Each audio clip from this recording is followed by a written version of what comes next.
Hi, welcome back. This is Dr. Adam Jaffe from Rockville, Maryland, Montgomery Animal Hospital. A question I do get quite often is, should I get a second pet for my household? Whether it's I have a cat and I want a dog, or I have a dog I want to get another dog, or a dog and I want to get a cat, people wonder two things. One, should I get that and is it right for me? And two, how do I introduce them? I can tell you that, in the hospital we have cats. I love cats, but at home I have 2 dogs. I also have 3 children, so it's a little bit crowded. I have always had at least two dogs, sometimes 3 at a time, but that's just me. I do find that they tend to, even if they're not, one of my dogs is a pit bull mix, my other is a Yorkie. They interact, but they don't really play with one another. But I do feel that when they're together, there's a comfort and there's an anxiety relieving notion that they have one another to be with. Even if they're not playing, I just think they get along and it makes them feel more comfortable. So do I think that you should have more than one? I tend to yes, but then again, if you live in a small apartment and all you can have is a cat or a small dog, well, that's okay. You're still giving them love and they're loving you, and you don't have to have 2.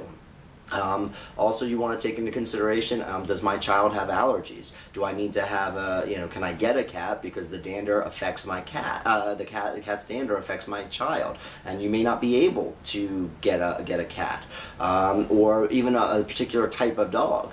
You could say, I love golden retrievers, but my child is allergic. Well, they shed a lot, and that's not necessarily the breed you're going to want to get. Maybe you're going to want to get a poodle or a labradoodle or something else. So, as a general rule, yes, I do feel that they're more comfortable together and there is an ease that goes along with it, but maybe one pet is right for you. And if you have one pet and you're giving it love and they're giving you back, then you're already making a difference.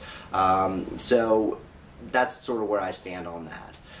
As far as how do I introduce my second pet to my first pet, it's a little bit trickier with cats because cats tend to be they're not really pack animals by nature. They all get along, but usually the older cat or the first cat tends to hiss and spit and be a little bit angry at the other one for invading their territory. So you want to take it slowly. A lot of times what we'll do is I'll have you put one in one room and one outside the door of a door that they can't see each other, but they can hear each other and sort of sniff each other. Once they calm down, whether it's a couple of hours or a minute or 2, then the next thing I recommend is you let them see each other, but maybe have a baby gate so they can sniff and look and sort of smell each other, but there's no interaction.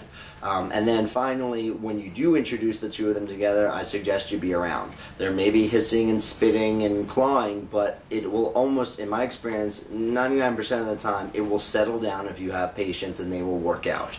You have to give it a little bit of time. Dog and cat, generally, if you have a dog and you introduce a cat or vice versa, cats are quick and they have the ability to run away. Dogs are usually more curious and want to play with the cat, where the cat tends to be a little bit more scared and doesn't necessarily want to play with the dog. But again, you don't necessarily have to do it as slowly, but I recommend you're around at first just to see how the interaction goes.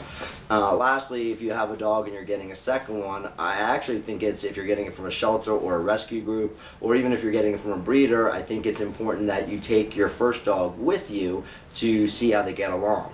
It's not so much a male versus a male or a male versus a female, right, or those types of interaction. I think it's personality to personality. So if you take your dog with you to choose your next pet, I think a lot of times you'll see how they get along, and that will give you a decent indicator of whether or not it will work out.